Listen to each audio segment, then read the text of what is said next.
Hi, good afternoon. I'm Michael Davis, Deputy Head of Barrington Library.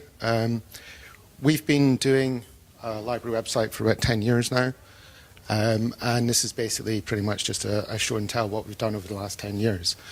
Of course, I've got an agenda for doing this talk today. What I want to do is gauge kind of the community reaction to what would be useful to open source from what we've developed, but also to try and start up some collaborative exercises within universities so we can actually make maximum use out of what we're doing with our things. So, to set some context, some people will know me, so they'll know what I'm going to say. I'm not a programmer. I've been doing open source development for well over 10 years. I've been doing clone for 10 years. I get into the guts of the system. A lot of the stuff I've built myself, but I don't have a computer science degree. I'm not a programmer, although it is what I've been doing. I am actually a librarian. Cute dog picture. But to me, being a librarian is not about books. Libraries are no longer just buildings with books in it that people come and borrow books from. A librarian's more kind of this kind of thing. So they're information facilitators, they are coachers, they are helping people to find information which might not actually be in books at all. To set some context, the university, I work for Cranfield University. Most people have probably not heard of that. It's very small. It's postgraduate only, so we don't have lots of undergraduate students hanging around campus. We have a very small user community. We do have an airport, the only university in the UK with an airport. This is actually 50 yards from the library. Luckily, this is not my campus and not my library, so we don't care about that. However, on my campus, we do have a helicopter pad, which is also close to the library, so don't ask me why. On my campus, we work in a military base. This is the car park, or one of the car parks. That's not my car. The tank I used to park next to has been moved, don't know why. And no one will probably spot this, but this is not actually a tank. That is actually a mobile gun. So if you work with this kind of stuff, you'll know the difference. It's not really that important. Our courses generally are made up of members of the serving military. This is one course, it's a library induction. And there's people from military backgrounds in different nations. We do run civilian courses as well, but we have a lot of military staff hanging around. We also work globally, so 88% of our students are actually not on campus at any given point in time. They're spread out across the world. Because we have a military background, of course, Russia's kind of white, along with China. There are some countries that we don't go to. Still not sure what we're doing in Argentina. Sounds a bit dodgy to me. But we have students all around the world. So we actually have students in Ethiopia. We've got students in India. We've got students in Australia, Detroit, and all sorts of places. And of course, we have students in Afghanistan. This is actually where a lot of our students hang out in their day jobs. So this is a forward operating base in Afghanistan. And delivering library services to those kind of conditions is kind of tough sometimes. So when I arrived at the library over 10 years ago now, this was what the website looked like. Flat HTML site, not very functional, didn't provide a lot of information. What it did provide was in Word documents, and the majority of it actually was a list of resources. This is a very long page, very difficult to use, and not very user-friendly whatsoever. So we started looking at content management systems, what we were trying to do, and things like that. So we developed a strategy, which is kind of a lie. I wrote this last week. But this kind of gives the philosophy. What we're trying to do is not discriminate against users, no matter where in the world they are, which military uniform they wear, or whether they're in the military or not. And also what we want to do is make sure that they can engage with the library to the fullest extent possible, despite the fact that they've got day jobs. They're not actually coming into the library. A lot of our courses are actually run on a kind of week release scheme. So they'll come to the university for a week, we'll give them the whole pile of information, and then they'll disappear off for 3 months or something, and we have to support these kind of people. So what we did, this is the current look and feel. This was launched end of 2005. We had several issues. We had branding issues because we've got a fairly complex organization. We also had director issue. The director was not happy. And it was actually ready in 2004, but it took another year before we could actually push it out. So in terms of the initial, what we were trying to do, we had a 7 C's model because, you know, starting words with the same letters is always a good idea. But you can see that the actual book stuff is under, you know, number 2, but that's just one aspect of what we deliver. We're actually more about communication and help. We're about, you know, educating users, trying to make them get the maximum use out of the library information systems and other associated services. So for the past 10 years, we have built a few products. We actually rationalized recently, and we actually took a few products out. We started off having fairly monolithic packages. So we had a single package for the digital library, and all functionality got crammed in there. That got confusing, so we started getting more granular. So, for instance, the library inquiries one is quite a monolithic package, but we actually have some fairly small ones, which are now modular packages grouped together to provide some functionality. So, one thing to point out, you won't see it in this contrast, unfortunately. Up here, we have the login button. You know, websites, clone sites are more about letting users log in and interact with functionality. Because of where we are not allowed to connect to our Active Directory. In fact, we're not allowed to connect to either of our active directories. Obviously, we're in a military camp. The military Active Directory, we're not allowed to connect to for security reasons. The university Active Directory, we're not allowed to connect to for political reasons.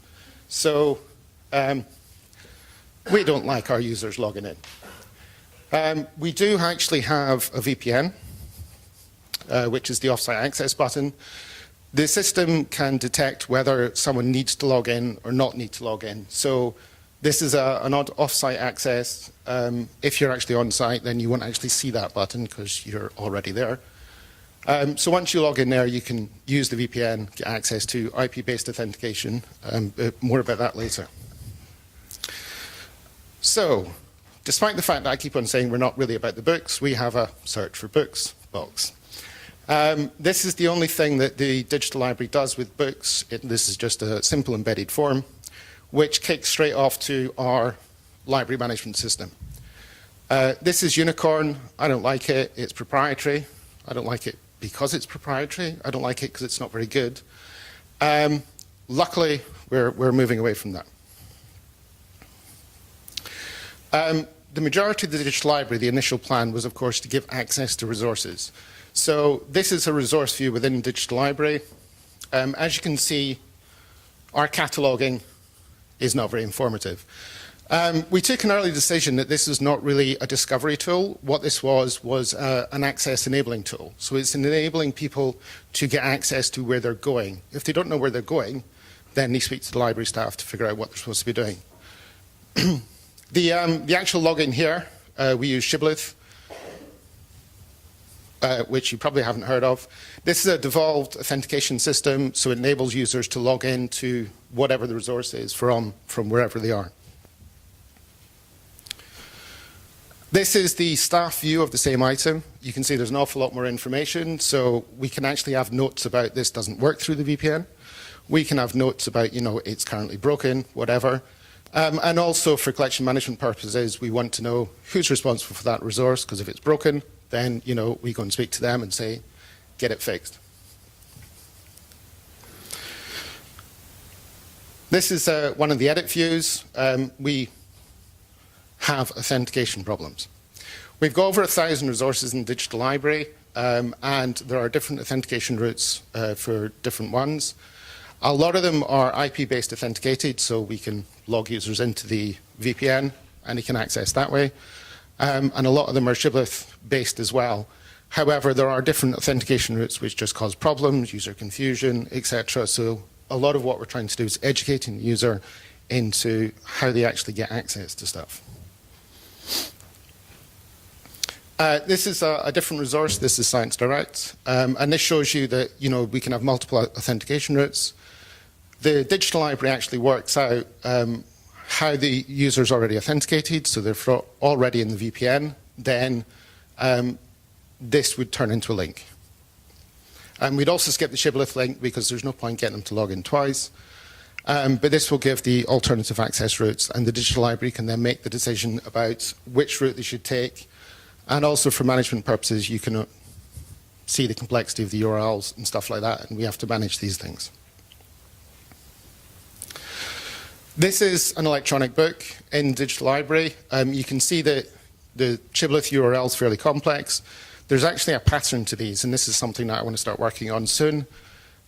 So where the pattern is, instead of copy and paste each one, because our suppliers are really, really annoying, and they do things like change their subdomain, which means that we have to update a couple of hundred links within the Digital Library by hand, and we don't really like doing that. So what I want to do then is, generate the routes dynamically, attach them to packages. So if this is an electronic book from, this is eblib this is from, so all the eblibs would then have the same pattern, and then we don't need to manage the links manually, and our life becomes easier. So that's the resources. Obviously, another service that we provide is an inquiry service. So we have a forum, Ask a Librarian forum, which are getting really popular in libraries nowadays. This is just a web form, so it doesn't really do a lot. However, in the background, it actually does quite a lot. This is our library inquiry system. The reason for building this actually was quite strange because it wasn't in the original spec. What happened was someone lost an inquiry back in 2006. Sadly, the inquiry was from the commandant, cue political kerfuffle, and suddenly we needed an inquiry tracker, there, then, instantly. So we had to look for one. We did look at proprietary systems. We're looking at an IT inquiry system. So we went through a requirements capture situation. And after about 6 months, they came back with a quote, and we said, whoa, that's too expensive. And we decided, we have a content management system. It's a very good content management system, because it's Plone, of course. So we should just build one in there. So this is what we've done. We've built an inquiry tracker system within Digital Library, which will manage all the inquiries for us. And basically, you can see that there's kind of a workflow in the background here. And that means when staff log in, they can see what inquiries they need to actually answer.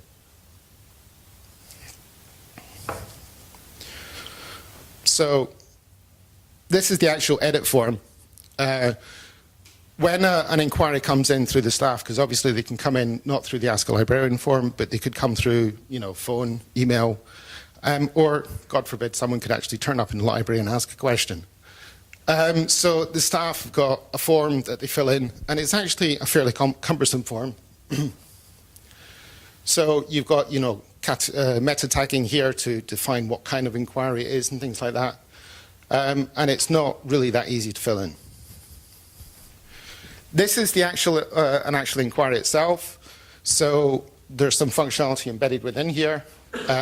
Obviously, you've got the text of the inquiry. But you also have the ability to interact with it. So you can update it, the user asked this. Actually, what the user meant to ask was that. We can add information like notes if it's a complex inquiry. And we can also then do things like compile a response, so we can actually respond to the inquiry. We have a full audit trail. There was a constant fear that we would lose an inquiry. I don't know why.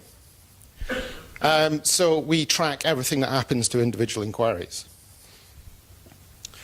This is the response form, which is just basically a WYSIWYG editor, so someone can type it in.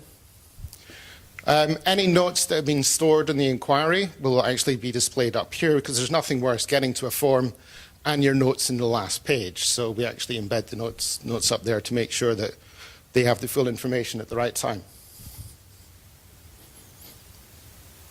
Sorry, I thought I had another slide there.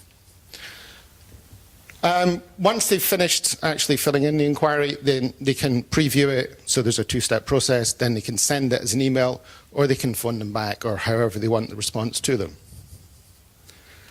Now, obviously, we had managers. So these are the manager-friendly reports. We actually have a lot of information here. We've got a lot of reports that we actually can run from here, and there's different reasons for doing this. One reason, of course, is to work out, are we hitting our deadlines? So each inquiry, we can actually run a report. How often did we hit the deadline for that actual inquiry? As per most systems, this is a bit of a cheat because we can update the deadline whenever we feel like it. So you just keep slipping the deadline. It's not a problem. We also, at one point, what we worked out, this was fairly late in after we actually, I think this was launched in 2008 or something. We've had 26,000 inquiries through this system. And what we were finding was that actually some of the inquiries were not just inquiries. So they'd say, you know, I'm looking for this book, but your coffee sucks. So that would actually go in the system, and we want to pull those out. So what we do have is we have the ability to tag inquiries with, this also has a comment that we might want to act on. The coffee's not our fault, so we didn't bother with that one. But obviously people still have printing problems in the library and things like that. So this is a kind of data mining technique. We can get useful information out of the library inquiry system. We also have requirements to provide stats to external bodies. If you work in UKHE, you'll know who Sconnell are. They require stats and bizarre things like how many books you've got, how many desks you've got, things like that. But they also ask how many inquiries you've had, and they tally it over 7 days for some reason. So instead of doing a 5-bar gate, which is what we used to do, we then just pull that information out of the library inquiry tracker, and then we can just download it to the spreadsheet, send it off. So minimal fuss to actually get that information together. Sorry, that's it highlighted. Another thing we found when we were using this was actually, you know, remember the cumbersome form.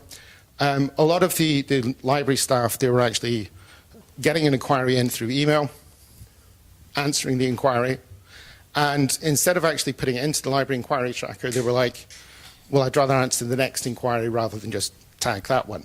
So what we developed was we developed an import email system. We have a product that just does this button. That's, I think, our smallest product. And all that button does is it just looks at an email address, sucks in all the emails, and if they're from library staff, they'll create inquiries for them. So that means that a member of the library staff can just forward it to another email address, and that's their inquiry created. So the main reason for doing this was that our number of inquiries had started to drop. So since launching this, our inquiry numbers per week actually went down, and we were trying to work out why this was happening. One reason was we had less students, so obvious reason. Another reason that we hoped was true was that we're providing more useful information to users, so they were actually having to ask less questions because they actually had access to the information for themselves. But we decided also that actually the form was too complex to fill in, so therefore we would just implement this. So our inquiry started going back up again, so that was definitely a reason. Obviously, to have an inquiry tracker, you need to know who your users are. This is actually in the Plone control panel. We have systems that don't speak to each other, which is kind of annoying. So our library management system, what we do is we download the user data, and then we upload it through this form. That's very manual, of course. We do this on a monthly basis, so if a user turns up and they're not in here, then there's a slight problem. We're hoping to automate this once we get a decent library management system. We also provide services to alumni of the university. This is a fairly recent thing. I think someone in the university decided that actually what we could do is sign people up to alumni service and then charge them money. Cunning plan, except no one wanted to pay. So what we did was we implemented an Alumni logging service with a facility behind it. This is actually not within Digital Library, believe it or not. This is the page where they can sign up, which is within Digital Library, but we have another content management system provided by the university which manages the actual Alumni service. So when they log in, then they jump to another content management system. What this does do, though, is it's got another web form, because, you know, web forms are great. This is quite a long one, so we ask for lots of details. We can then check to make sure that actually they did graduate from the university and they are entitled to join the service. And this then generates an inquiry. So we push things through the library inquiry tracker quite frequently. So this is a separate management screen which has the facility, because sometimes we actually might want to speak to the alumni, so we have a mailing list. This is a long list of mailing email addresses, which we can copy and paste. We can browse them to make sure that, I'm not sure why someone would want to browse them, but we can check to see if someone's already a member and stuff like that using the search form.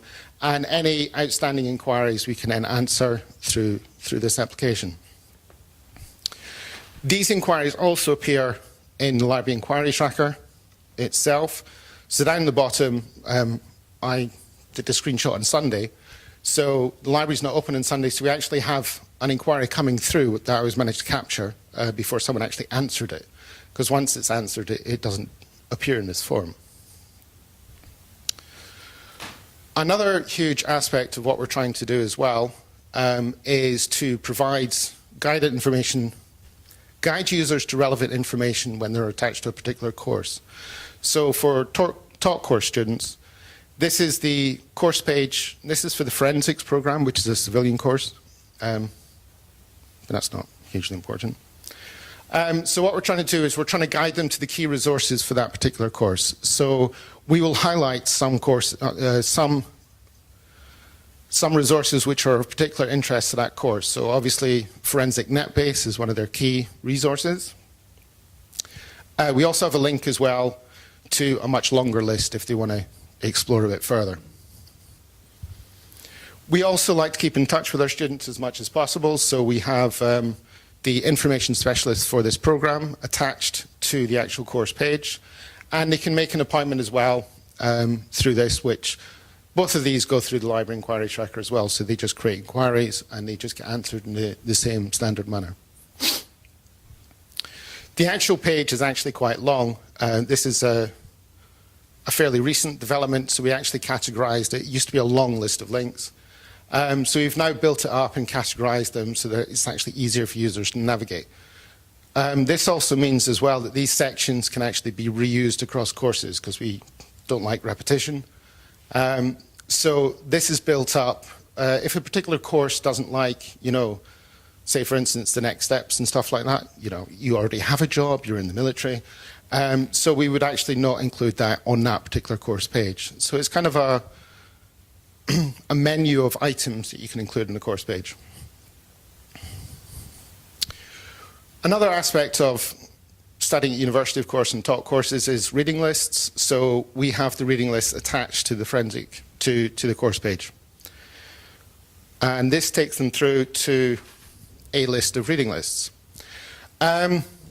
This is a fairly recent development. We discovered, I don't look at the content that much, which is probably why I missed it, but there was hundreds of pages being created by the library staff for reading lists, and we were like, you know, this is not managed and this is a really bad way to do it. So we persuaded them that we should do something more sensible. So we created another product. This is the reading list product. It was a fairly hack job. We put it together really quickly. This is just a pages content type, which is just a list of links. And when you get through to an actual reading list itself, again, this is very page-like. So you've got a list of items. They might be books, electronic items, journals, whatever. So you've got full bibliographical details. You also have the location in the library, just in case they're physically present in the library, so they can actually get through to there. And hopefully, once we get a decent library management system, we'll be able to actually put links through so they can actually reserve the books if they're not actually on site. So then they can reserve the books before they come to the course and then just pick them up on the way through. However, this is a page, so it's difficult to manage. If the reading list changes, then someone has to go in and edit this, and this is something that I want to improve quite soon using something like CMF Bibliography Tool or something similar. Each course, remember the information specialist picture was up in the top right. We actually pull this information in from somewhere else within digital libraries, so we can select which information specialist should appear there. This is actually pulling it in from this aspect. So this is another product. This was done for a completely different reason. Not because we wanted to put information specialists on course pages, but because we had this information, we could then put information specialists on course pages. So a lot of the functionality is convenience-driven rather than requirements-driven, which is not the right way to go about it. This was actually built because we changed libraries. We actually had to move building. We used to be in a grade 2 listed building. It was beautiful. We had parkland outside, ducks, the lot. Atrocious library. Small stairs. You couldn't put books on the top floor and things like that. So we actually moved into a new building. This was the nice, pretty welcome to the library board that we had at the front desk, and the then director wanted that on the digital library as well. So we had to make a digital representation of that information within the digital library. So that's just basically a pretty page with people's photos and phone numbers on it. However, it clicks through and you can actually get a lot more details. So this is now building up CVs of library staff, so we can actually advertise the fact that, you know, we do have things like library degrees, we do know what we're doing, and also we're doing things like making sure we know who's on which committee. And if someone does actually have publications, we can actually put it in this page as well. However, once we started doing this kind of thing, you know, putting staff details on digital library, someone mentioned Data Protection Act. So we thought we should look into that. So what we did, it uses permissions quite heavily. So all these checkboxes and things like that, the original idea was actually to allow central staff to update the actual details, and then library staff could either tick the box or not tick the box if they were happy for that information to be published. It didn't quite work out that way. What we did actually do was we restricted the edit form to the particular member of staff, which in hindsight was a really bad idea, because that meant that the director's PA could not update the director's information unless she logged in with the admin account. So we need to fix that at some point. Another aspect of, obviously, libraries is providing help information. This was the original, I think I did this in 2003 or something. This is just the FAQ section. So we actually have a bunch of FAQs. They're all tagged with categories, and they're all collated in a single page. The FAQs are very short, not hugely helpful, and we thought we should do something better. So what we built then was we built an induction tutorial page. So this has got a list of items that students would find useful. Some of these are Captivate clips, so they can walk them through actually how to interact with particular aspects of whatever system they're trying to use. But it also points to longer help guides and training tutorials and things like that we've got. So this is trying to help the users and the help information we give them. If you think back to the 7 Cs, I know that was a while ago, but in terms of competence, what we did have was we have an information literacy requirement. So this is all about enabling the user to actually help themselves rather than rely on library staff. So we built an information literacy tutorial, or when I say we built, the other part of the department built it. This page in the digital library, we've got a product that just does this. Basically, this just is the introduction to the information literacy tutorial. which is a Flash-based package. So this is a separate application, which is basically a flat HTML thing. And it's actually quite neat. It's got a lot of functionality. The users quite like it. They can walk through tutorials at their own pace. But because it's Flash-based, it doesn't work on my Mac, which is a slight drawback.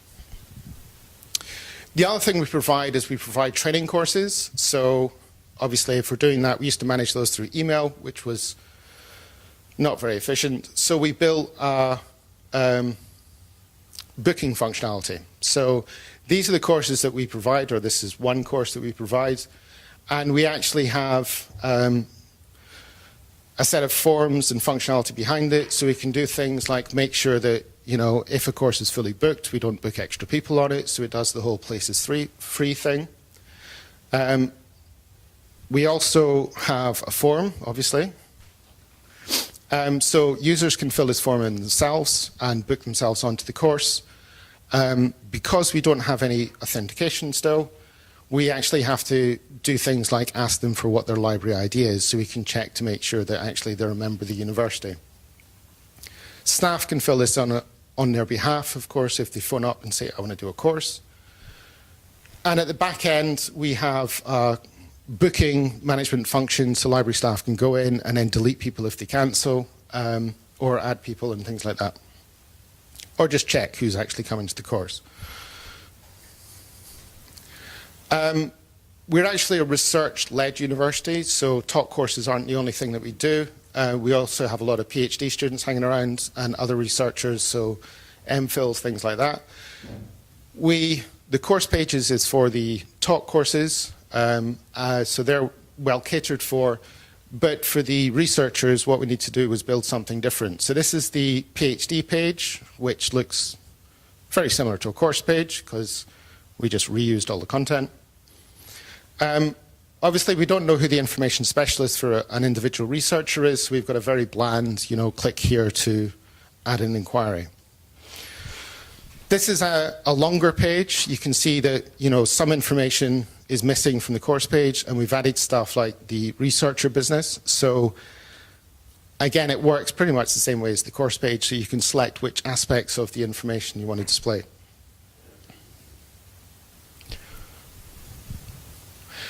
We also have staff. So I mean, basically, in terms of user management, we've got three main kinds of users. We've got top course students, we've got research students, and we also have academics. This page has not been touched, well, not been touched by me. I think they've updated the links. But this is just a long list of stuff that academics would find useful. So this is actually scheduled to be improved at some point. But it has pretty much the same information that's on the course pages, same information in the subject pages, where it's relevant to academics rather than just actual students. The other problem with researchers and academics is that they don't look at things from a course perspective, they look at it from a subject perspective. This is one of the subject pages, so we actually have two main areas in Digital Library. We've got a course view, we've got a subject view. And this was developed near the very beginning, and ironically, this is just a long list of resources, which is what we had at the very beginning. The course pages used to look like this as well, and then we decided that, you know, having long lists of resources isn't very helpful to users. So we redid those, but we've just not redone these yet. So from a subject perspective, basically, it's just a long list of stuff.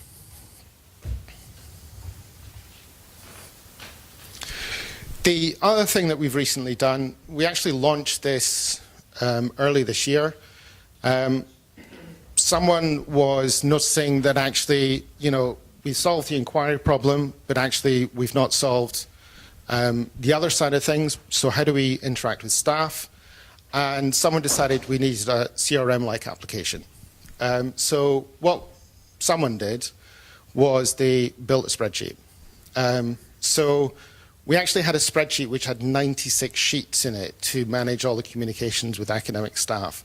And if you've ever worked with a spreadsheet with 96 sheets in it, you will realize how insane that is. So we kind of persuaded them that what we needed was a CRM.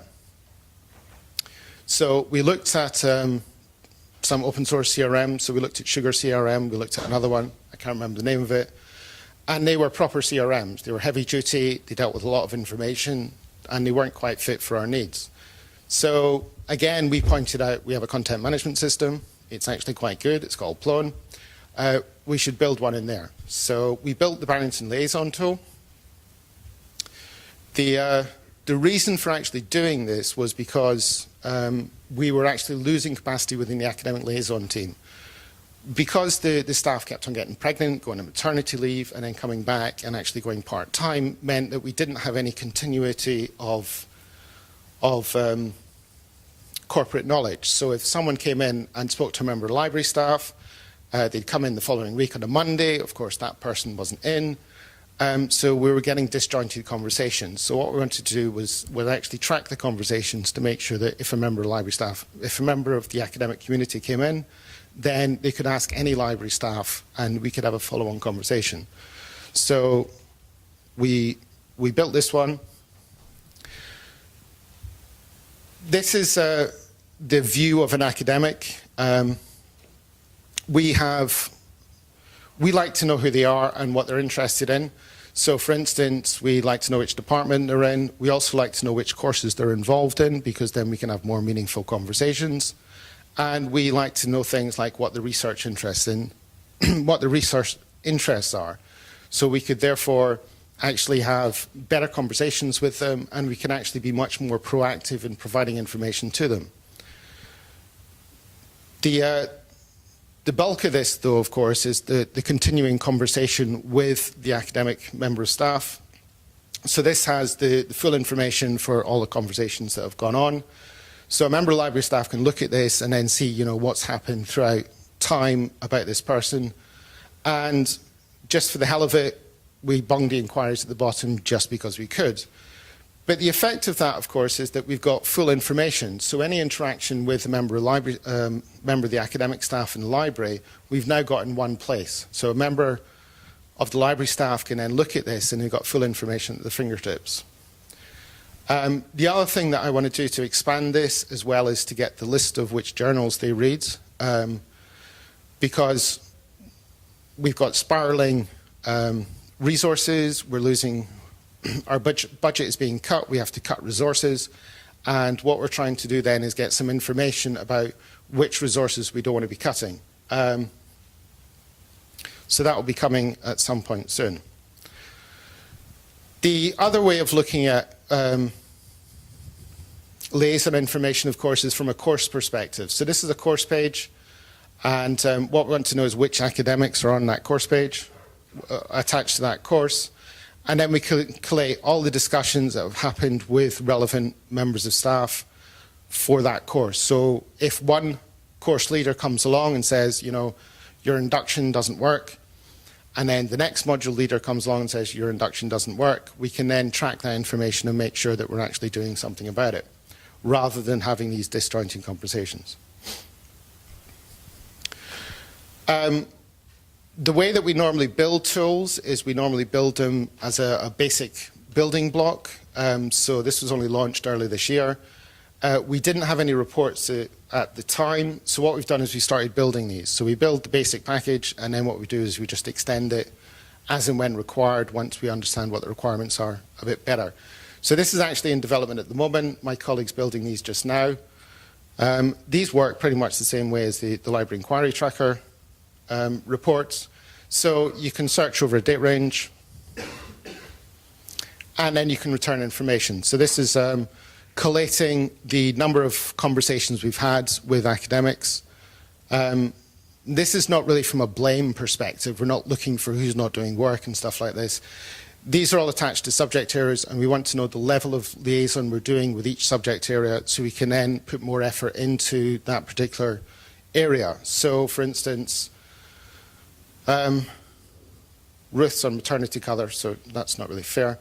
But Anna's area, she does the management side of things, so obviously there's not a lot of conversations going on with the management team. So what we need to do is then push that and put more resources into having conversations with those academics. The other thing that we did I think I should have had more of an explanatory slide here. Our library management system at the moment, obviously we do interlibrary loans. I'm not sure if that is completely a British thing or if other countries do it. But basically, if we don't have an item in stock, we can borrow it from another library. Our library management system at the moment has interlibrary loan forms, so users can fill in the form, and then someone puts that in a spreadsheet. So we said that's not really very good. You know, we've got a content management system, let's use it. So we built an interlibrary loan form within Digital Library. This was actually only launched 2 months ago, and it's already had quite a lot of activity. So this is the number of interlibrary loans going through the system at any point in time. So you can see that we've got like different states. So these are new requests which need to be managed, and then they get pushed through the workflow. Because the interlibrary loan could go to the British Library, it could go to another library, and we ended up with a workflow that looked a bit like that. Which looks complicated, but it's not really. So basically, when someone makes an interlibrary loan request, then we've got a checking process to make sure they're actually entitled to make the interlibrary loan, and then we look for the item, and then we just make the request. So if it goes to the British Library, it just goes down here. Obviously, a lot of the items that are requested are books, so they're physical items. So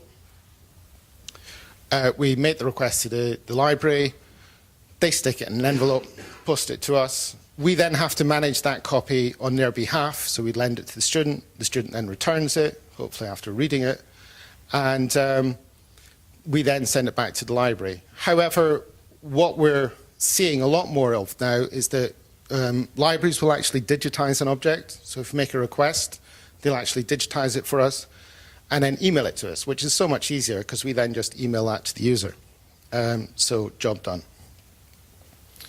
So that's the interlibrary loans aspect. Another thing that we built quite a long time ago, if you remember the staff page, this sits to the right of the notice board at the front of the library.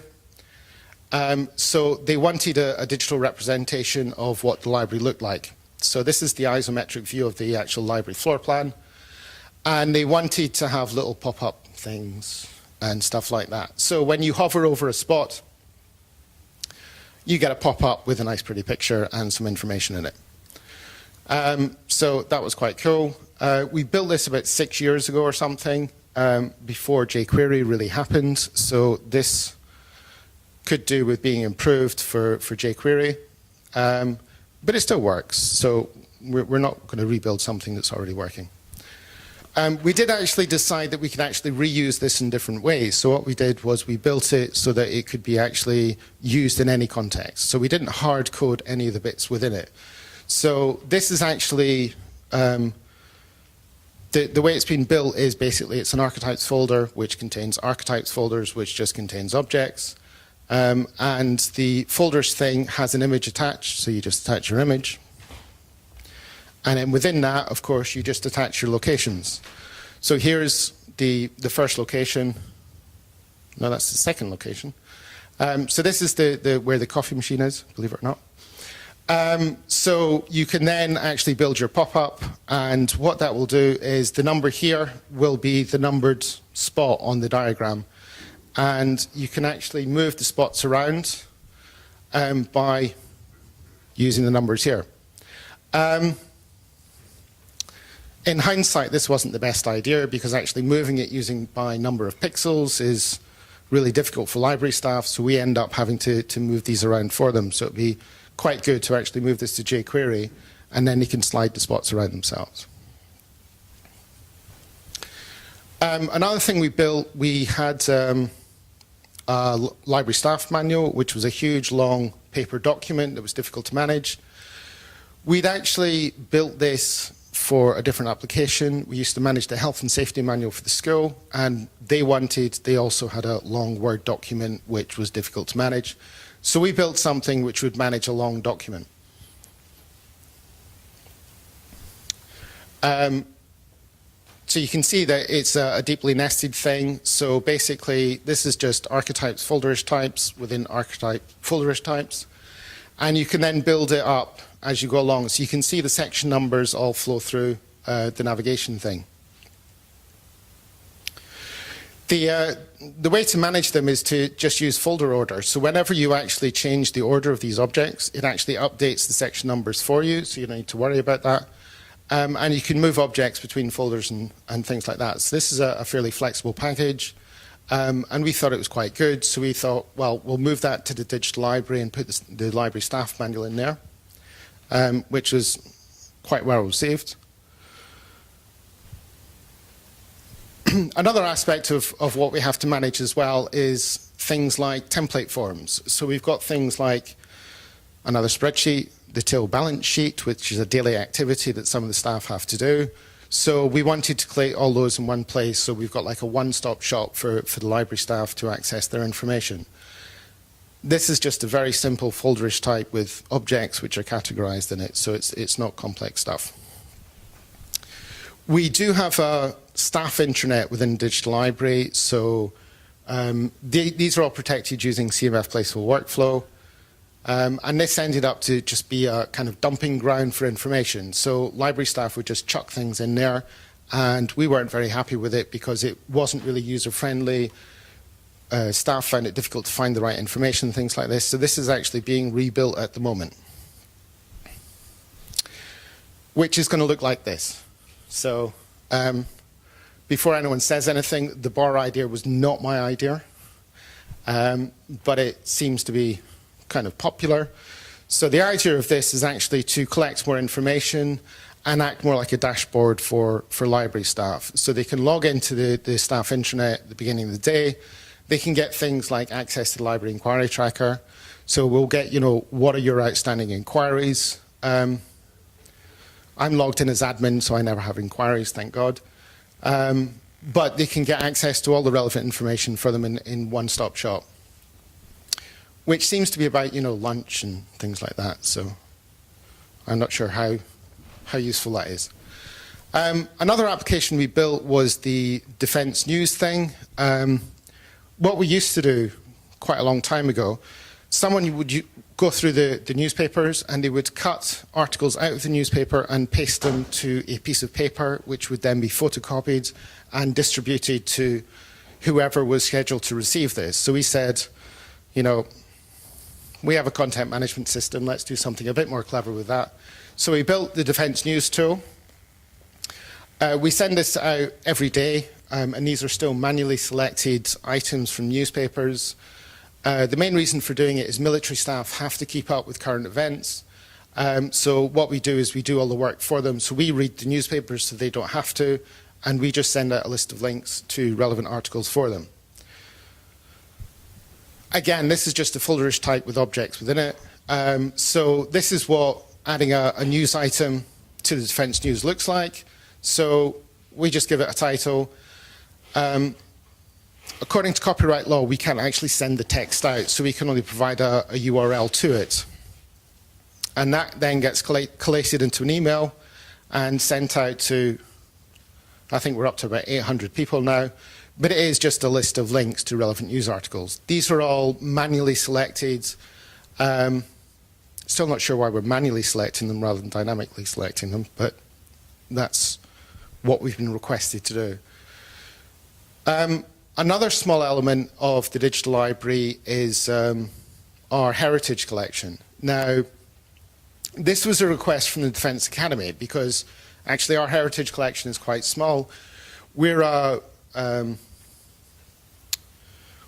work more in the engineering space and things like that, so most of our information is actually current information rather than historical. There is another library on site which is more about historical defence education. So that's I can't remember what it stands for, GSCSC library, which does all the advanced staff command training and things like that. And they've got quite a nice library. They've got a large heritage collection. They've got, one of the original D-Day planning maps and things like that. So they built a heritage section, and we were told that, we should build one too. So that's what we had to do. So we built one, and this is actually a collection of digital objects, which is not what I think libraries are about, but this is what we had, so we've got a number of images and things like that. This is where the library used to be, Grade 2 listed building, very nice. And this is actually a view from the bridge just round the back from 1945. So that is just the heritage collection, which is just a folder's content type with a bunch of digital objects thrown in, categorized according to a meta tag. So that's pretty much what the digital library is doing at the moment, but this is where we want to go. Obviously, I mentioned at the beginning that we don't do authentication because we can't connect to the Active Directory. This is our Shibboleth login page. So what we want to do is we want to start using that a lot more.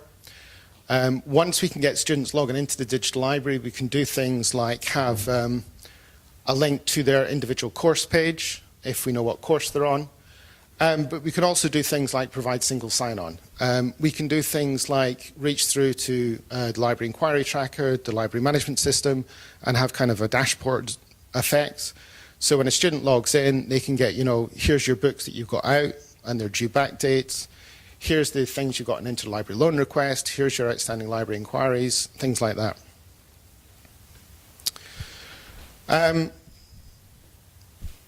Obviously, our library management system, I'm not really keen on. We've actually purchased a new library management system. The contract was signed last week. This is Koha. This is at Staffordshire University. So what we're going to do now is we're going to implement this within the library by the end of the year. So it's got much better things like it actually has a faceted search. We've got book jackets and things like that. And we can actually do link management and things like that using this. It's open source, which means that we can actually reuse that as well within the digital library. So what I'm looking forward to doing is actually creating an integration module between Koha and Plone. So when a user logs into Plone, they can actually pull out information like when we have a reading list, we can actually make requests to the library management system, is this book in stock? And providing a link through to say, right, well, I actually want to reserve that book because I want to come and pick it up next week and things like that. So this will improve the user experience quite significantly. We also have a cross-searching tool. These came really popular in the last few years. The concept, of course, is that libraries have access to a lot of stuff and users find it difficult to find things. So what they were doing was turning to Google, doing a Google search, and bypassing the library entirely. So we purchased a cross-searching tool. This is proprietary. It's actually very expensive, with the theory that it would search everything. And of course, it's got things like faceted search. It's got things like book jackets, although they don't work because we've got firewall issues. And the other problem with this is that although it says it searches everything, it doesn't actually search everything, which is very confusing from a user perspective because when we say, just use that because it searches everything, but it doesn't search that kind of conversation, which for users is very frustrating. So what I want to do is start building contextual cross-searching. So what that means is that, we don't want users searching everything at the same time. So for instance, if you're a student in Ethiopia, there is no point letting them search the physical book stock because we won't be posting books to Ethiopia. So what we want to do is then say, well, you can search the electronic books, you can search the electronic journals, but not the physical books. So actually having more contextual searching is something that we'll be looking forward to at some point soon. We use Dspace. This is a full text repository system. What I want to do is start looking at embedding this in the digital library as well, so we can then do cross-searching across things like Dspace, as well as the library catalog or our resource catalog. So this is being migrated to Solar. So then we can embed Solar within the digital library. So if anyone is interested in Dspace type stuff, then come speak to me. We obviously have a virtual learning environment as well. This is Moodle. It's PHP, but that's life, I suppose. This doesn't speak to the digital library, and the digital library doesn't speak to this.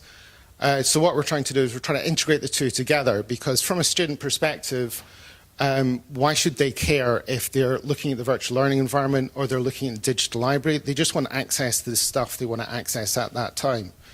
So what we're trying to do is try and reuse the content from the virtual learning environment in digital library and vice versa. One of the things that we have done so far is we've created a facility where we can put a link in the virtual learning environment which points to a resource in the digital library. So when a user clicks on that link, takes them to the digital library works out which authentication route they should be using and then kicks them straight off there. So for instance, if it's a Shibboleth resource, then this will kick it to the digital library selects Shibboleth and then kick them off to the Shibboleth login page. And if they've already logged in through Shibboleth, then that will log them straight into the resource there and then, so you've got single sign-on. So basically, clicking one link, you can kick them through 3 systems and get them to the place they actually expect to want to end up at. So looking further forward into the future, what we're trying to do is we've got 2 main user interfaces. We've got the VLE, we've got the digital library, and what we want to do is make a seamless experience across the both of them. One aspect of doing that would be to make them look the same, which would be useful. So when a user is going into the virtual learning environment, using some content within there, then it could switch through to the digital library without them noticing, so they're actually using both systems in tandem. Obviously, that's a long way off, but it's kind of the direction that we're heading in. And that's pretty much it. So, sorry it's been kind of a fairly whirlwind tour, but if anyone's interested in any collaboration or using some of the stuff they've done, there's my contact details. But if you've got any questions now, then feel free.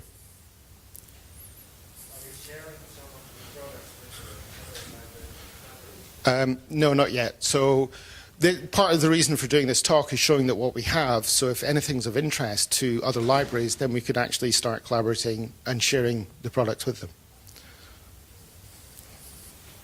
How do you upload all the forms? You use it like a types, content type for form generation, or write your own? The majority of the functionality was built quite a few years ago, so they're all handcrafted HTML forms with back-end processing.